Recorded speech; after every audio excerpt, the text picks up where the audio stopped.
Okay, so now let's start the history of dysphagia और देखते हैं कि क्या क्वेश्चन आपको पूछने चाहिए डिस्फेजिया के अंदर। आइडिया तो दें वैसे क्या पूछेंगे आप, और डिस्फेजिया का पेशेंट क्या कहते हैं आपको, उसको क्या मसला है।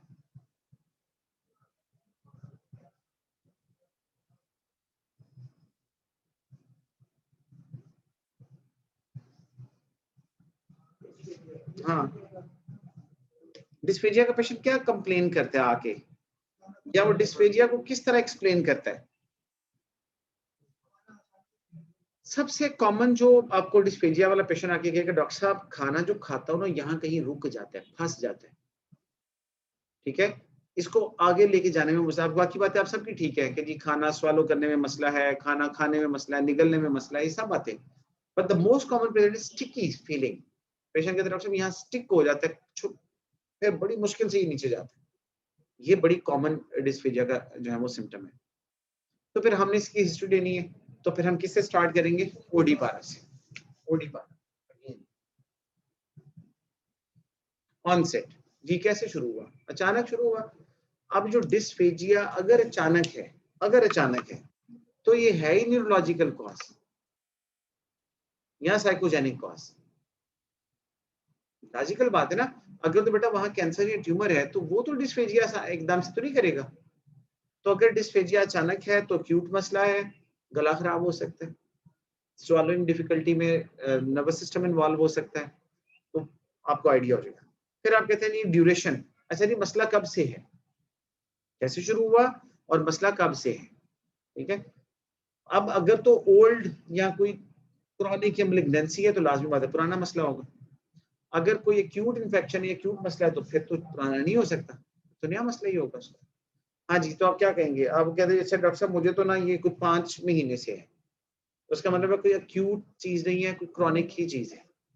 ठीक है, अगला सवाल, अच्छा क्या ये पहले से बढ़ रहा है या कम हो रहा है। आई मीन पेशेंट कहते हैं डॉक्टर साहब हाँ पहले से ज्यादा हो रहा है, डॉक्टर साहब पहले मुझे थोड़ा मसला था अब ज्यादा होता जा रहा है। ठीक है, उसके बाद आ गया जी कोई चीज जिससे ज्यादा हो जाता हो, वही ना एग्रावेटिंग फैक्टर। तो कोई डिस्पेजिया का है कोई एग्रावेटिंग फैक्टर, हाँ है। वो कहते हैं डॉक्टर साहब जब मैं ज्यादा ड्राई खाना खाता हूँ ना फिर बिल्कुल ही नहीं जाता, यानी पानी के साथ कोई चीज निगलने में आसानी होती होगी ना उसको। कहते नहीं बिल्कुल ड्राई फूड जो होता है या ड्राई इस तरह की चीजें वो ज्यादा उनमें मुश्किल। हाँ जी, सॉलिड टाइप कह लो आप। ठीक है, उससे होते हैं। किस चीज से बेहतर होता है, कोई चीज ऐसी नहीं होती है जो डिस्फेजिया को बेहतर करे। लेकिन पेशेंट क्या अक्सर कहते हैं, हाँ जी मैं वो जी पानी पी लेता हूँ उसके साथ चबा लेता हूँ तो मैं थोड़ा सा बेहतर फील करता हूँ। तो 5 सवाल डिस्फेजिया के वही हो गए जी, मसला कब शुरू हुआ, कब से है, पहले से बढ़ रहा है या कम हो रहा है, कोई चीज जिससे ज्यादा हो रहा है कम हो रहा है और किससे बेहतर हो रहा है।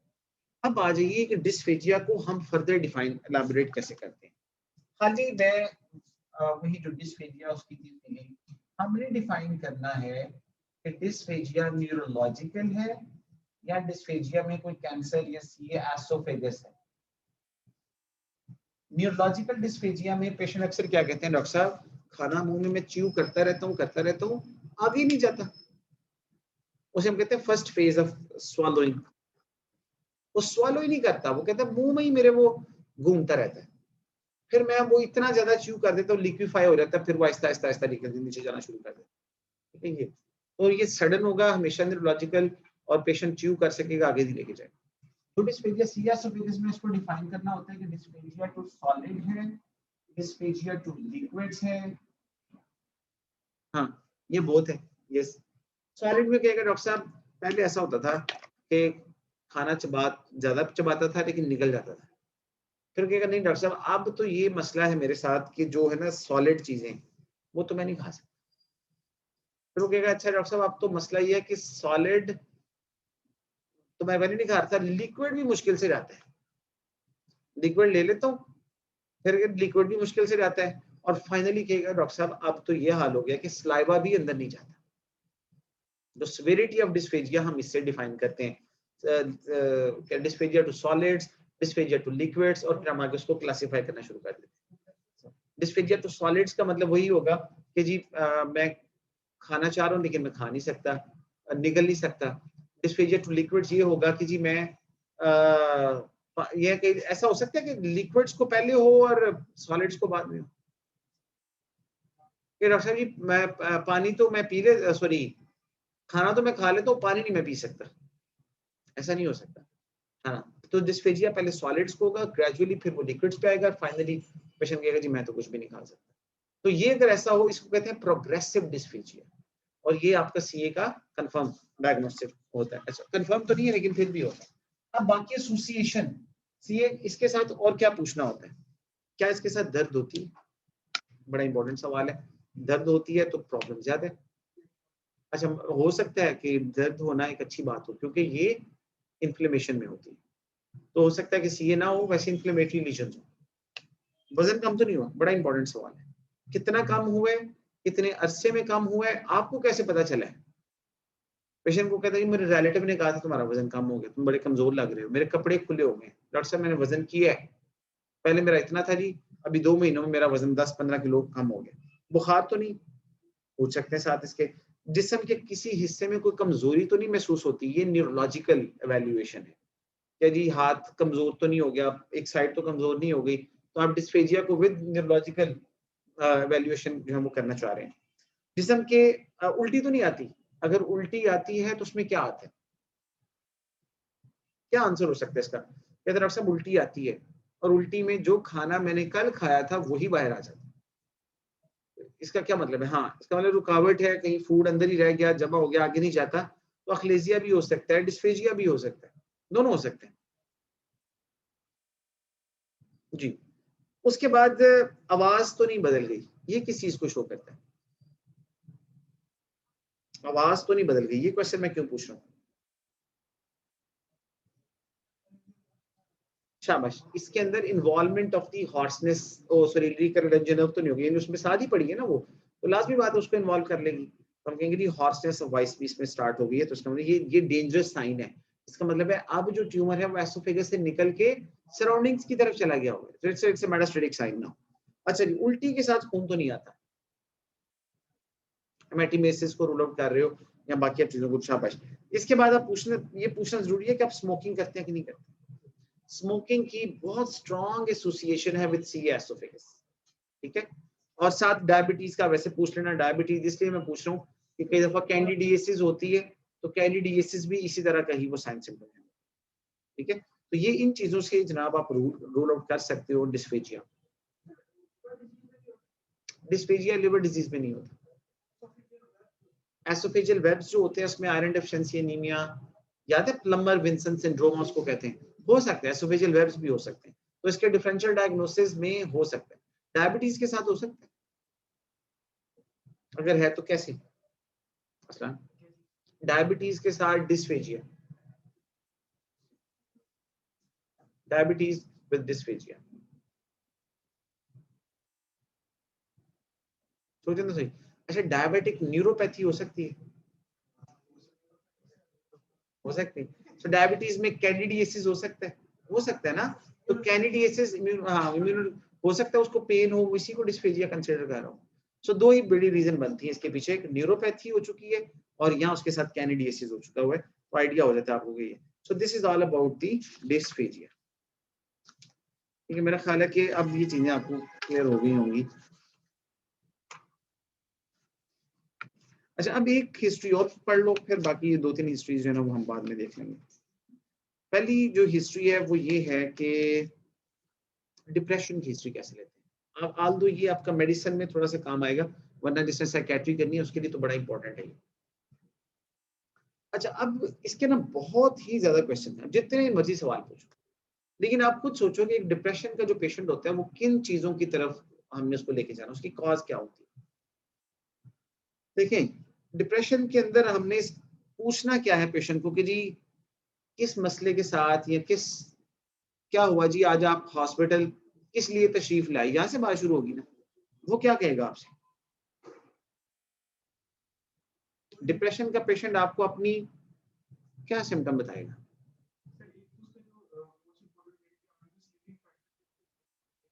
शाबाश, हो सकता है ओके डॉक्टर साहब मुझे नींद नहीं आती, बिल्कुल ठीक है।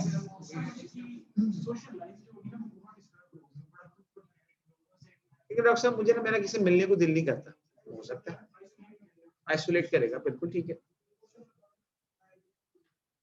हो सकता है कि डॉक्टर साहब मुझे बड़ी जल्दी रोना आ जाता है, बड़ी जल्दी मुझे इस तरह गुस्सा आ जाता है, हो सकता है, हो सकता है। इसका या हो कि डॉक्टर साहब बस मेरा मतलब कहीं जाने आने को दिल नहीं करता, मैं कपड़े बदलने को नहीं, खाने पीने को नहीं डॉक्टर साहब, ठीक है, यही हो सकता है ना,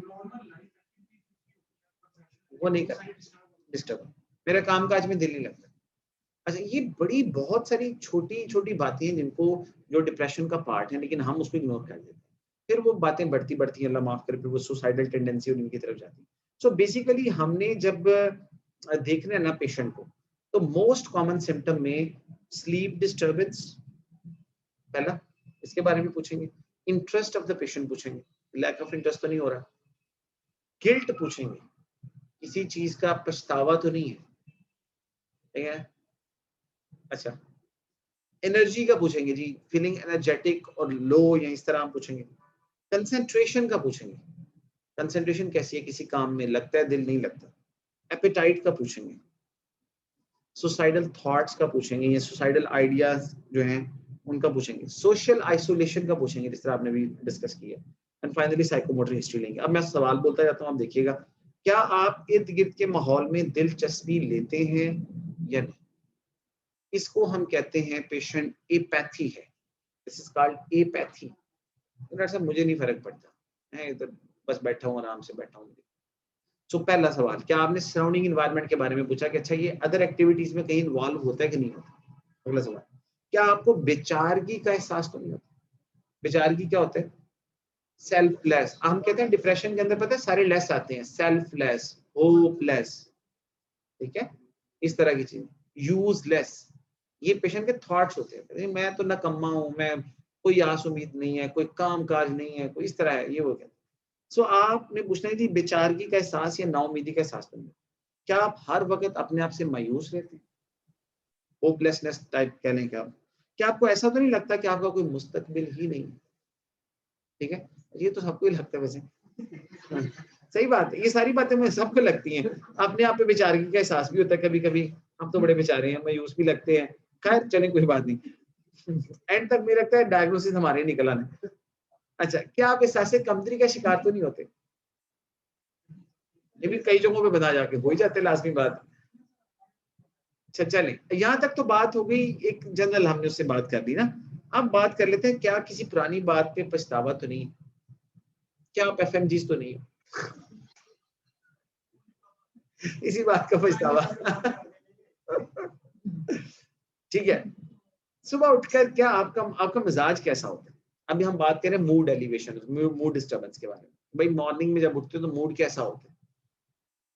क्या आप हँसते मुस्कुराते रहते हैं आम रूटीन में या नहीं?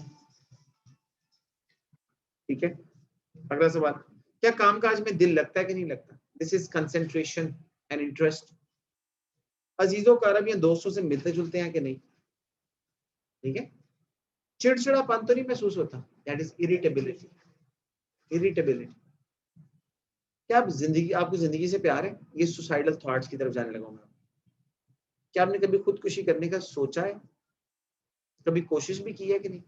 और अगर कोशिश की है तो उसका क्या रिजल्ट निकला है? लाजमी बात है, सामने बैठा है तो फिर बच गया है। तो कई दफा ऐसा होता है डॉक्टर साहब वो मैंने बस खाली थी, मैं हॉस्पिटल लेके गए, मुझे नहीं आपने सिवियरिटी देखनी है कि क्या अमी तो नहीं मार रहा, फिर मैंने खुदकुशी करने की कोशिश की थी, तो हो सकता है छलांग लगा दी हो, बच गया हो, टांग टूट गई हो, उन चीजों को थोड़ा रूल आउट कर दें।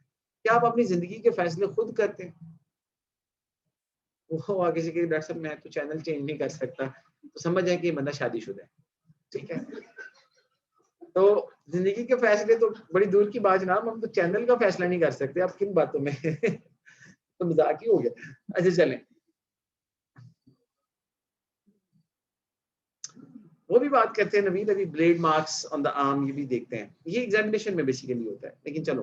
अच्छा अगली बड़ी इंटरेस्टिंग बात है, क्या आपको पसंद है कि लोग आपकी तारीफ करें? This is called self praising. Self praising में भी, हाँ, this is again a sign of depression. या हम लोग ये अटेंशन सीकर होते हैं ना, attention seeking basically it's another form जिसके अंदर डिप्रेशन का एलिमेंट होता है। बंदा बंदा फील कर रहा है ना कि जी मैं पता नहीं यूजलेस हूँ, मेरी तारीफ करो तुम तो मुझे अंदाजा होगा कि ये इसमें आता। क्या बैठे बैठे आप पे कोई खौफ तारी तो नहीं हो जाता? वो भी हो सकता है। क्या बहुत ज्यादा पैसे खर्च करने का या गुनगुनाने का दिल तो नहीं करता? ये क्या है? डिप्रेशन में मैं पूछ रहा हूँ कि जी बहुत ज्यादा पैसे तो नहीं खर्च करने का दिल करता? ये जो मैं बात कर रहा था ना, पैसे ज्यादा, दिस इज मैनिया। तो डिप्रेशन के अंदर आगे सब डिवीजन है उसके। डिप्रेशन में मैनिया भी हो सकता है पेशेंट, ओवर एक्साइटेड, गुनगुनाएगा, खिलखिलाएगा, मुस्कुराएगा, ठीक है, आते रहते दोस्त लोगों को स्माइल पास करेगा, इस तरह भी हो सकता है। अच्छा जी, क्या बहुत ज्यादा काम करने को दिल तो नहीं करता? ऐसा कोई पाकिस्तानी तो नहीं हो सकता, डिप्रेशन में भी नहीं हो सकता ऐसा। ये भी मैनिया की तरफ लेके जा रहे हैं, ठीक है।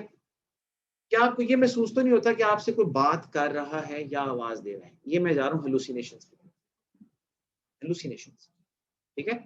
अब वो कहेगा जी हाँ ये बात ठीक है आपकी डॉक्टर महविश, बिल्कुल हाइपरथायराइडिज्म को भी हम खैर अभी अभी ऑर्गेनिक कॉजेज को बाद में रूल आउट करेंगे। तो वो कह रहे जी हाँ जी मुझे महसूस होता है, सपोज करो मैं जब बातें कर रहे हैं मुझे कमरे में कोई इस तरह महसूस हो रहा है। अच्छा जी, रात को नींद कैसी आती है? मैं स्लीप डिस्टर्बेंस की तरफ हूँ। क्या बिस्तर पर लेटते ही नींद आ जाती है? आम रूटीन में डिप्रेशन और एंजाइटी में क्या फर्क है? डिप्रेशन वाला बंदा उसको टू फॉल इन स्लीप उसमें मसला नहीं होता, he just lays down and goes into sleep. Anxiety वाला बंदा उसको फॉल इन स्लीप में मसला होता है, सो ही नहीं पाता। डिप्रेशन वाला बंदा अर्ली राइज करता है, सुबह सुबह उठ जाता है, उसकी स्लीप शुरू हो जाती है लेकिन जल्दी उठ जाएगा। एंजाइटी वाला पेशेंट उसको सोने में मुश्किल जरूर होती है लेकिन बाद में होती है, ठीक है। सो बिस्तर पर लेटते ही नींद आ जाती है। क्या कई दफा आपकी आंख तो नहीं खुल जाती रात को? वो रिकरेंट उसको वीकनेस होती है। अगर डॉक्टर साहब बड़ी दफा मेरी खुल जाती है, कितनी दफा खुल जाती है आंख, ये भी आपने उसमें काउंट करना है। क्या जिसम में कहीं दर्द तो नहीं रहता? ये मैं ऑर्गेनिक कॉज को रूल आउट कर रहा हूँ। कहीं सुबह कितने बजे उठते हैं, खाना पीना कैसा है, यानी हम आम रूटीन की बातें कर रहे हैं। वजन में कमी तो नहीं है, वेट लॉस तो नहीं है, यादाश्त में मसला तो नहीं है। और सबसे इंपॉर्टेंट सवाल इस डिप्रेशन, क्या आप शादीशुदा हैं? बस है नहीं, बस कुछ नहीं जी, आगे चले। क्या आप शादीशुदा हैं? इसके बाद तकरीबन 99% बेचारे वो कंधे पे सारा के रोने शुरू कर देते हैं, डॉक्टर साहब शादीशुदा हैं। क्या आपके अच्छा अच्छा आगे देखो, क्या आपके किसी करीबी रिश्तेदार का इंतकाल तो नहीं हो गया recently? Post traumatic stress disorder, शाबाश, पीटीएसडी, उसको रूल आउट। क्या कोई जानी या माली नुकसान तो नहीं हुआ? ये भी वही बात, पीटीएसडी में क्या हो सकता है कोई प्रॉब्लम आ गया हो जिसकी वजह से ये मसला होना शुरू हो गया हो। क्या आपके अज़दवाजी ताल्लुकात ठीक है? अज़दवाजी ताल्लुकात इज मैरिटल रिलेशनशिप, ठीक है। और फिर उसके बाद हम उसका सेक्सुअल रिलेशनशिप भी पूछते हैं, क्योंकि ये that is another cause of depression, ठीक है। तो क्या आपके अपने पार्टनर के साथ जिनसी ताल्लुकात ठीक है? या जिनसी ताल्लुकात कैसे हैं? समटाइम ऐसा होता है कि couples are living together but they are just living together, ठीक है। वो सोशल मतलब उनका नहीं होता इतना अच्छा रिलेशनशिप, तो वो जो उनकी सेक्सुअल कांटेक्ट है, रिलेशनशिप है, उससे भी दूर हो जाती है, and that also cause depression. यानी आप ये समझ लें कि ये एक फिजियोलॉजिकल नीड है जिसको जब फुलफिल नहीं होती एट अ राइट टाइम, तो फिर उस डेफिनेटली उससे भी डिप्रेशन का मसला जो है। अच्छा जी, ये बातें, क्या आप कोई दवाई तो नहीं ले रहे? बहुत सारी दवाइयां हैं, आपको पता है कि जो क्या करती हैं वो इस तरह का डिप्रेशन करवा सकती हैं। तो ये इतने ज्यादा क्वेश्चन हैं जो हमने डिप्रेशन के अंदर रूल आउट करने होते हैं। तो हमने ऑर्गेनिक कॉजेज को अलग करना है, लाइक लिवर फेलियर, उसमें भी ये मसला, क्रॉनिक डिजीज, कोई भी क्रॉनिक डिजीज वो डिप्रेशन कॉज कराती है। कोई क्रॉनिक लॉस या कोई लॉस या कोई इस तरह का post traumatic stress disorder depression cause कराता है। आपका सोशल इन्वायरमेंट जहां आप काम कर रहे हैं वहां कंफर्टेबल नहीं है, वो डिप्रेशन कॉज करेगा। आपकी क्या उसे कहना चाहिए, फैमिली रिलेशनशिप एनवायरनमेंट, वो आपको डिप्रेशन कॉज कराएगा। आपकी मैं इसमें पूछा नहीं है मैंने, सोशल जो होता है ना, जिसमें इनकम कैसे, कितनी, आप कितने पैसे कमा लेते हैं, क्या काम करते हैं, तो हमने सोशल इकोनॉमिक स्टेटस भी रूल आउट करना होता है कि उसमें भी डिप्रेशन की जो है वो एलिमेंट्स होते हैं, ठीक है। गिल्ट बहुत बुरी चीज है, गिल्ट, ठीक है। यार मैं ये कर लेता तो ये हो जाता, यार मैं ये ना करता, ऐसे ना करता, वैसे ना करता। गिल्ट एक्चुअली यहाँ तो मैं इस तरह बात कर रहा हूँ, जैसे एक एग्जांपल देता हूँ, वो पीटीएसडी के साथ आता है, पोस्ट ट्रॉमेटिक स्ट्रेस डिसऑर्डर। यार मैं गाड़ी ना लेके जाता तो ना एक्सीडेंट होता, गाड़ी में एक्सीडेंट हो गया, दो बंदे थे, एक मर गया एक बच गया। वो सारी जिंदगी उस गिल्ट में और पोस्ट ट्रॉमेटिक स्ट्रेस डिसऑर्डर में रहेगा कि जी मेरी वजह से पता नहीं ऐसा हो गया, मेरी वजह से वो, ठीक है। तो ये इस तरह की बातें भी जो है इसके अंदर है। सो ये था जनाब आज वेरी उसका एग्जामिनेशन ऑफ दी हर्निया, और ये एक हिस्ट्री, अभी और भी इस तरह की 2-3 बड़ी इंपॉर्टेंट हिस्ट्री है, लेकिन डिस्फेजिया और डिप्रेशन ये आप उसमें याद रखिएगा आज। Okay, so now just have a think. You can just listen the layout of the precordium examination. Examination of the precordium. Precordium हम कहते हैं कार्डियक एरिया को, आपने जस्ट उसको एग्जामिन करना है। तो फिर वही बात, पोजीशन कौन सी होगी, 45 डिग्री पे पेशेंट होगा, एक्सपोजर अच्छा होगा। उसके बाद आप पेशेंट को क्या करोगे, सिर्फ इंस्पेक्शन करोगे, ठीक है। अच्छा, मैं क्या करता हूँ, यूजुअली मैं फुट एंड से इंस्पेक्शन कर लेता हूँ, पहले सराउंडिंग्स का भी देख लेता हूँ, और फिर करीब आके ना फिर मैं फाइनली उस दैट पर्टिकुलर एरिया के ऊपर फोकस कर लेता हूँ, ठीक है। प्रीकॉर्डियम गौर से देखा, एग्जामिन किया, इंस्पेक्शन, चेस्ट पे क्या होगा मैक्सिमम, कोई स्कार हो सकता है, कोई डिफॉर्मिटी हो सकती है, कोई स्वेलिंग हो सकती है, यही हो सकता है, मसल वेस्टिंग हो सकती है, ट्रॉमा हो सकता है, ये सारा कुछ देख। एपेक्स बीट देखनी लाजमी, एपेक्स बीट कहाँ से आपको नजर आ रही या नहीं नजर आ रही। ओबीस पेशेंट में तो नजर नहीं आती, लेकिन जो होते हैं थिन लीन पेशेंट्स उनके अंदर जो है वो हो जाता है। एक्सिला लाजमी देखना, उसके बाद एक्सिला कहना जी दिखाएं, यहाँ एक्सिलरी इस साइड पे कोई इंसिजन तो नहीं है, एक्सिला के अंदर कोई मसला तो नहीं है। ये आपने सारी विजिबल इंपॉर्टेंट चीजें जो वो कर ली। अच्छा, उसके बाद आपने किया पल्पेशन, ठीक है, पल्पेट हाथ लगा के किया। सबसे पहले एपेक्स बीट को हम पल्पेट करते हैं, ठीक है, बाकी वैसे हम सारा पल्पेट कर लेते हैं कि टेंडरनेस तो नहीं, पेन तो नहीं, पल्पेशन में इसके अलावा कोई नहीं। मेनली हमने एपेक्स बीट को जो है वो पल्पेट करना होता है, बाकी मरमर इसमें फिर आएंगे तो उसको आगे फर्दर देखेंगे। उसके बाद आपने क्या करना होता है, ऑस्कल्टेशन, ठीक है, सिंपल आपने स्टेथ लगानी है, और वही जो 4 वैल्व्स हम सुनते होते हैं, 4 वैल्व्स को सुनने। उसके बाद आपने कार्डियक स्टेटस देखना है कि हार्ट फेलियर तो नहीं है। बड़ा आसान से तरीका क्या है, एडीमा चेक कर लें, ऑस्कल्टेशन करके नीचे जाएं, एडीमा चेक करें, प्रीकॉर्डियम का एग्जामिनेशन खत्म। सो इट्स सो इजी, क्योंकि इसमें आप कह लें कि बड़ा लिमिटेड सा एग्जामिनेशन है। तो ये इसकी हम एक दफा रिहर्सल कर लेंगे, बाद में तो इंशाल्लाह ये भी हमारा कवर हो जाएगा, ठीक है। बाकी परकशन भी करते होते हैं हम। अब जो आप कार्डियक साइज नहीं देखते कि हार्ट बढ़ा तो नहीं है, तो हम right wall, left lateral wall, उसको हम डिफाइन कर लेते हैं बाय परकशन, लेकिन अब कोई परकशन नहीं करता, परकशन को रिकमेंडेड भी नहीं है। ऑस्कल्टेशन करें, उसके बाद इकोकार्डियोग्राफी से हमें सारी चीजें जो है वो वैसे ही रूल आउट हो जाए, ठीक है। So I think this is enough for today, thank you.